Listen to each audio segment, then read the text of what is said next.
Bienvenue à tous les amis, question du jour, est-ce qu'on est prêt à recevoir Mashiach? Un jour ça va arriver. Mais la vraie question les amis qu'on doit tous se poser en tant que juif, est-ce que je suis prêt à le recevoir? Est-ce que j'ai atteint le niveau que je dois atteindre? Est-ce que je suis prête avec mes traits de caractère, avec ma façon de vivre, avec mon niveau spirituel? Est-ce que mon cœur est désiré Mashiach, oui ou non? Un jour ça va arriver et on ne sait pas d'où ça va arriver. Mais ce qu'on est sûr, c'est que Akadosh Baruch Hu tient ses promesses. Des fois ça prend du temps, mais d'un coup, on ne sait plus où on habite. La délivrance arrive. Alors les amis, pour se préparer B'ezrat Hashem, à cette chose-là, on va ramener des principes qui sont très profonds dans la Kabbale, à travers la Paracha, à travers une histoire de Baba Saleh, à travers une histoire avec le Yenouka, qui va nous aider B'ezrat Hashem à se préparer doucement, ou bien très vite, parce que ça va arriver très bientôt, à l'arrivée du Mashiach.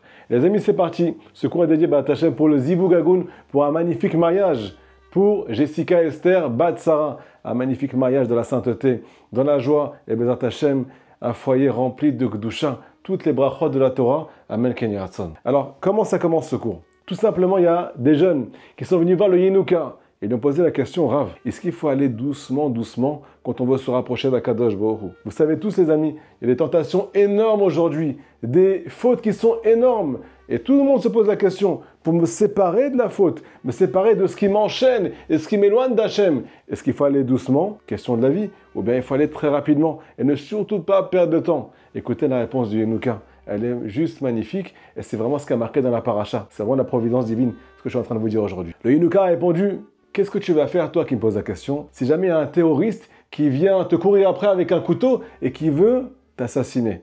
Est-ce que tu vas partir doucement, ou bien est-ce que tu vas déployer toutes tes forces, ou bien tu vas t'enfuir le plus vite possible? Est-ce que tu vas doucement, est-ce que tu vas vite? Ce jeune a répondu, on va très vite, j'ai peur, je veux faire attention à ma vie. Le Yenouka a dit, c'est pareil pour la Avodat Hashem, quand on sert à Kadosh Baruch Hu.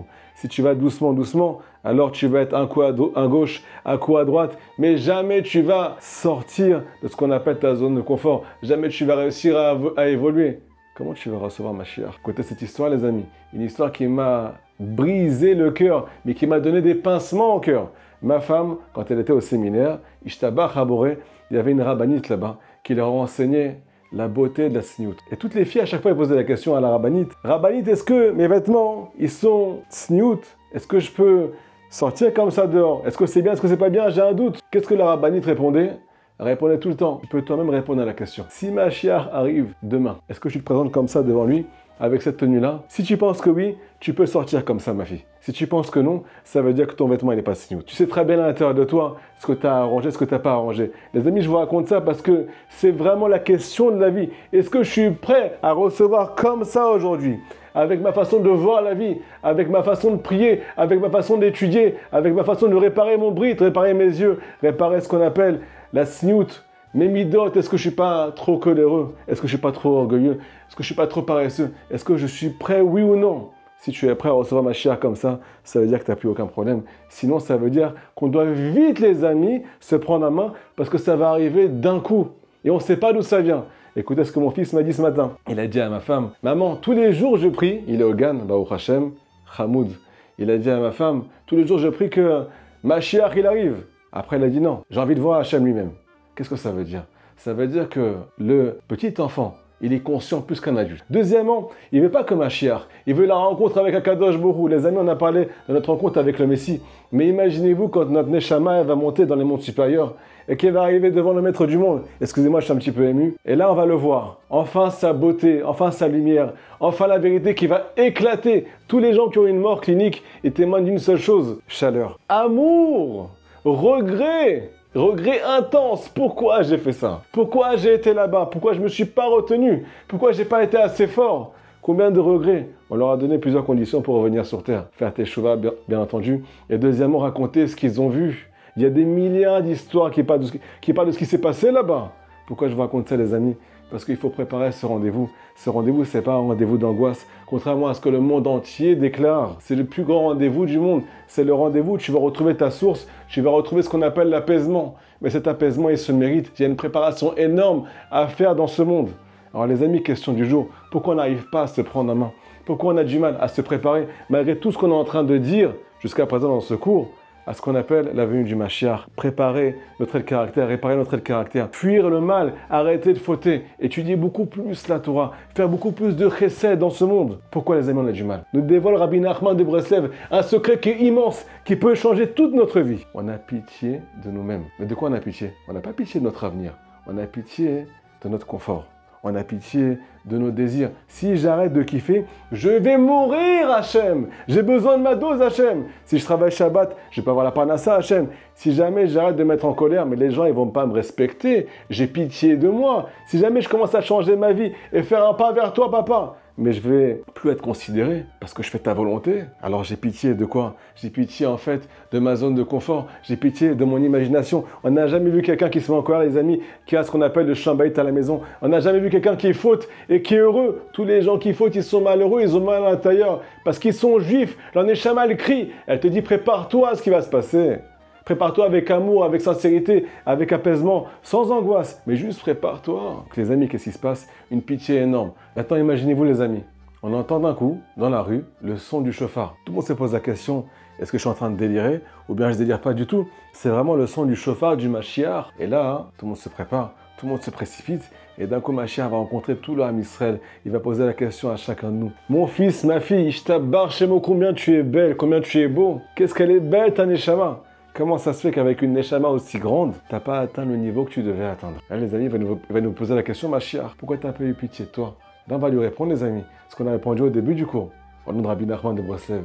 J'ai eu pitié de moi, toute ma vie, j'ai eu pitié de moi. J'ai tellement eu pitié de moi, de mes peurs, de mes angoisses, de ce qui allait se passer, de ma zone de confort. Si je change, je fais tchouva, je commence à garder mes yeux, je vais plus kiffer. Je commence à garder mon brite, mais je vais péter un câble. Garder Shabbat, j'ai pas la parnassa. Garder ce qu'on appelle travailler mes traits de caractère.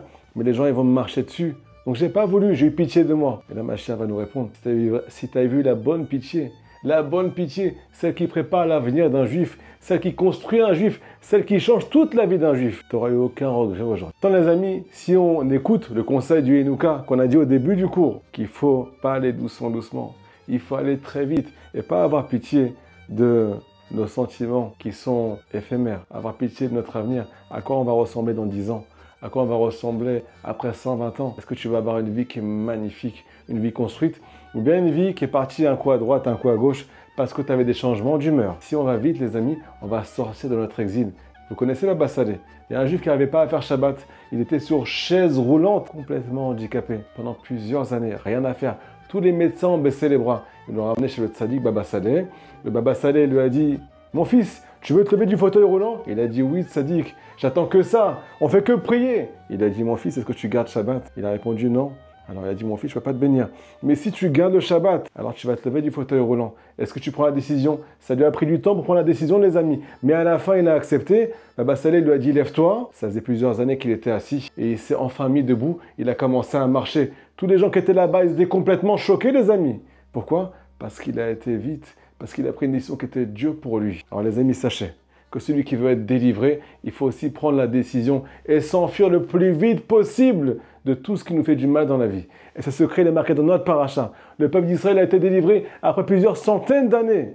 De quoi? Du plus grand exil du Ham Israël, l'exil de l'Égypte. Mais ça s'est passé en une seconde. Akadosh Baruch Hu leur a dit, c'est maintenant tout de suite que vous sortez. Ils n'étaient pas préparés. Ils ont même pas eu le temps de faire des provisions. Nous dira Rabbi Nathan de Breslev. Pourquoi ils sont sortis sans faire de provisions d'Égypte? Pourquoi? Parce que la lumière d'Hachem s'est dévoilée dans leur cœur. Ils ont ce qu'on appelle une pensée de Teshuvah, la lumière de ce qu'on appelle la plus grande sphère de la Kabbale, la sphère du Keter, la couronne d'Hachem, s'est dévoilée dans leur vie. Donc ils ne pouvaient plus rester en Égypte. Mais il y en a qui voulaient rester parce qu'ils ont eu peur.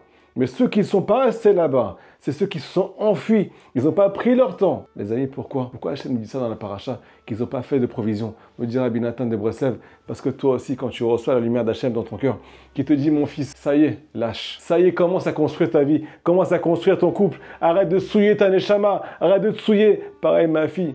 Ça y est, c'est le moment venu de faire des efforts sur la sniout, sur ta façon de parler, ta façon d'agir, dans ta famille, avec toi-même, envers ton prochain. Les amis, quand on reçoit des pensées de repentir, pareil, il faut nous aussi faire aucun calcul. Ces calculs, ça s'appelle faire des provisions. On ne fait pas de provisions, on ne fait pas de calcul par rapport à la parnassa. Qu'est-ce que les gens vont dire? Qu'est-ce qui va se passer? On fait un calcul par rapport à la vraie pitié. Qu'est-ce que je vais dire quand Mashiach va arriver? Qu'est-ce que ma neshama va dire après 120 ans devant le maître du monde? Les amis, Vous savez que tous les tzadikim, ils avaient une habitude qui était magnifique. Quand ils avaient une pensée de repentir, ils passaient pas une seconde sans prendre cette pensée-là et s'adresser à Kadosh Baruch Hu. Rabbi Nachman, quand il avait une lumière qui se dévoilait dans son cœur, il bougeait même plus de la pièce. Il était en train de marcher, d'un coup il s'arrêtait pour recevoir cette lumière et commencer à faire ce qu'il a à faire tout de suite, sans attendre une seconde. Tu as envie maintenant de prendre sur toi quelque chose, de commencer à étudier la Torah de façon assidue. Hachem, il t'a ouvert ton cœur enfin aujourd'hui. Mais vas-y, cours, fais pas ce qu'on appelle de cheshbonot, de calcul, parce que peut-être que cette pensée ne va pas revenir. Mais si tu la prends en main maintenant, toute ta vie, elle va changer. Tu vas connaître la Torah, tu vas arriver après 120 ans, tu vas dire à Kadosh Baruch Hu, je peux rentrer dans tel echal, dans tel palais dans le ciel. Il va te dire, bien sûr mon fils, tu as étudié telle partie de la Torah, tu peux rentrer là-bas. Hachem, je peux assister au shiur de Torah, au cours de Torah, où il y a tous les tzadikim là-bas, où il y a Baba Saleh, le Baal Shem Tov, Rabbi Nachman, tous les tzadikim, Rabbi Shimon Bar Yochai. Il va te dire, mon fils, tu as étudié le Sod, tu as étudié la Kabbale, tu t'es renseigné, tu t'es pris en main, tu as fait attention à tes yeux. Mais vas-y, mon fils, rentre. Mais sinon, les amis, si on ne se prend pas en main quand Hachem nous réveille, alors on va rester les mêmes. Et chas v'shalom, en allant doucement, on peut regretter, beaucoup regretter. Donc le secret, c'est de vite s'enfuir quand on a une pensée de repentir, de vite parler à Hachem, demander de l'aide à Hachem. Et je vous rassure, quand on fait un pas vers Hachem, c'est plus nos forces qui vont nous aider à avancer, c'est les forces d'Akadosh Baruch Hu. Ce que je vous dis, c'est marqué dans la Gemara. Si Hachem n'aide pas un juif à changer, il ne pourra jamais changer et se battre contre les forces du mal. Sauf que quoi? Ça dépend de ta décision à toi. Est-ce que tu décides d'arrêter aujourd'hui? Même si tu sais que tu vas retomber, ou bien tu dis, on avance doucement, et tu n'as jamais pris décision de ta vie. Shabbat Shalom, que Hachem vous protège, fais passer le cours au maximum, et bien Hachem, je vous souhaite tout le bonheur du monde. Chazak Baruch.